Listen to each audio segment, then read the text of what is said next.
Hello, my name is Michael Kirichenko. You're watching SkyWay News, in which we tell you about the latest developments in the implementation of our breakthrough transport technologies as we work together around the world. We get very many questions from our partners concerned, especially from countries such as the Russian Federation and Australia, where the introduction of SkyWay has progressed the farthest. Especially our Australian partners are interested in the differences between SkyWay and the Monorail. It is due to the fact that about 3 years ago the Sydney Monorail ceased to exist. Does such a fate await our project as well? We will talk about it with Dr. Anatoly Yunitsky, the creator of the SkyWay technology. But let us start with a small introduction. The Sydney Monorail is a single-track circular line in the city of Sydney that connects the Darling Harbour in Chinatown with the business and shopping centre of Sydney. It was opened in July 1988 and closed in June 2013. Sydney Monorail was more of an amusement ride than a part of public transport. The main reason was its unprofitability. This was the verdict. The official closing took place on the 30th of June 2013. It was expensive, designed to transfer 12 million passengers per year. However, only 3 to 4 million people used it for 24 years. The rolling stock dilapidated, and it became very expensive to order a new one or repair the old one, since the cars were made in Switzerland.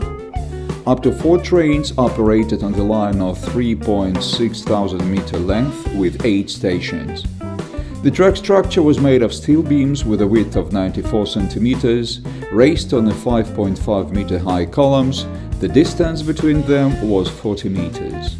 Stops at the stations took 40 seconds, which was also part of the train deceleration time and its acceleration after the embarkation of passengers.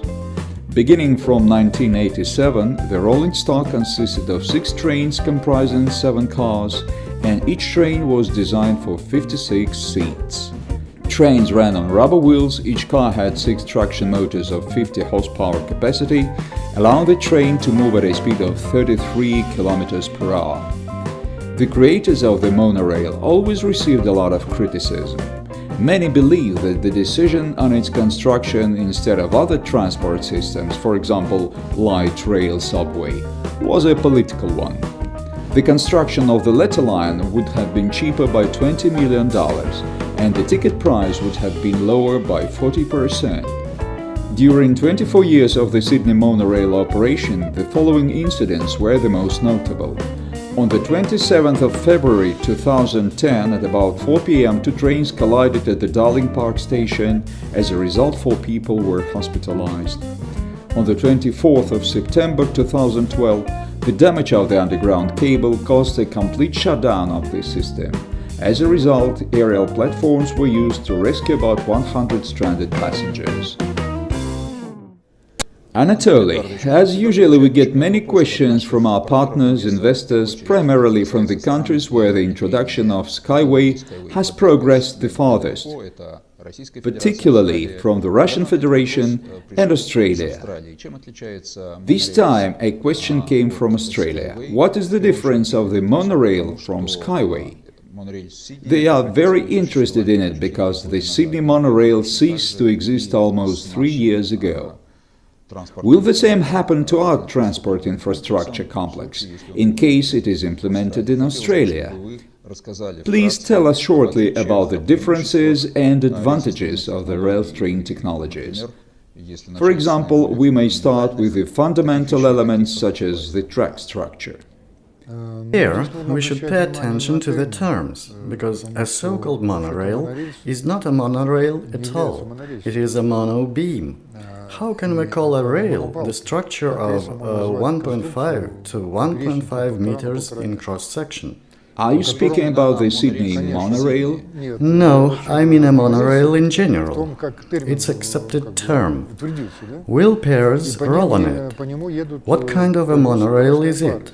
Are actually a variant of flyovers with conventional beams having all their disadvantages. Just the two of them is large materials intensity and high cost. In addition, the presence of expansion joints, because such structures cannot be built without them.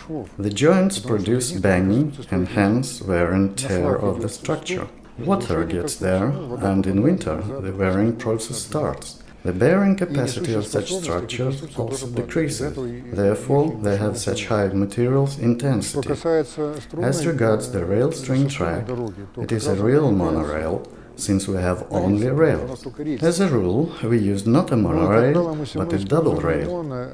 Usually, we have two string rails. Therefore, it is clear that these two are different structures. They cannot be compared in the structural sense. Certainly, they can be compared by features. So, down to the features. Why was the Sydney monorail dismantled? The reason is the structure design of this particular variant of a monorail. They have many variants of it. For example, the Wuppertal one in Germany. This is a conventional monorail road built in the end of the 19th century. It is already 120 years old. Nobody dismantles it. It is fit in the city. Therefore, let's talk about the differences and advantages of a SkyWay string track over a conventional monorail. Firstly, with SkyWay track, the material consumption is reduced by 20 times and, consequently, the cost of track structure is reduced by the same rate. It must be paid back. That's why depreciation of capital expenses is always included into the travel cost. As a result, our travel cost in this aspect will be lower. Secondly, engineering costs. Heavy gauge beam structures with a big surface are prone to corrosion as they are steel structures. They require significant maintenance. They have expansion joints, supporting members, powerful supports. Therefore, maintaining such a big structure requires great operating expenses. In contrast, ours are much lower. Again, our net travel cost in this part will be lower. Now for the energy consumption. Monorail tracks in Sydney, as far as I know, are designed for a rolling stock with rubber-covered wheels. The rolling of this wheel, even on a steel beam, encounters great resistance. In our case, a steel wheel moves along a steel surface.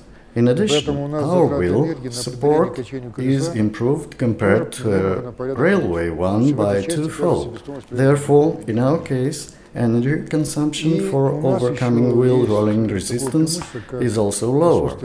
As a result, travel cost in this aspect will be less as well. Another advantage that we have is absence of airfoil effect, as we have two rails and no solid road bed. We have envisaged highly aerodynamic design for our vehicle, which we call a unibus. For these reasons, we need approximately 10 times less energy for transport operation. So, in this aspect, our travel cost will be lower again. Thus, it turns out that our net travel cost compared to a conventional monorail will be 10 times lower. The whole transport system will be 10 times cheaper, and hence its payback period will be 100 times shorter. The Sydney monorail was dismantled, but our track will not inherit its fate, because it will be effective. Moreover, the location on the second level increases its safety. I know there were accidents related to the Sydney monorail. Luckily, no one died, and that system was in operation for about 20 years. Let's consider how many people died in Sydney streets during these 20 years. And how many of them became handicapped? Why don't we compare these things? Obviously, there are no absolutely safe systems, but overground systems are safer because there are no obstacles they can clash with, no pedestrians they could knock down, no traffic lights, semaphores, level crossings or crossroads. That's why safety in this case is 1000 times higher compared to ground systems. It all testifies that the fate of the SkyWay train tracks will be different from that of the monorail. Those SkyWay tracks to be built will keep operating like a monorail track in Wuppertal, and everything will be fine. Obviously, construction makes sense when there is a payback, which depends on those factors I've listed above, plus the passenger flow, travel time and comfort level. The travel time depends on the speed.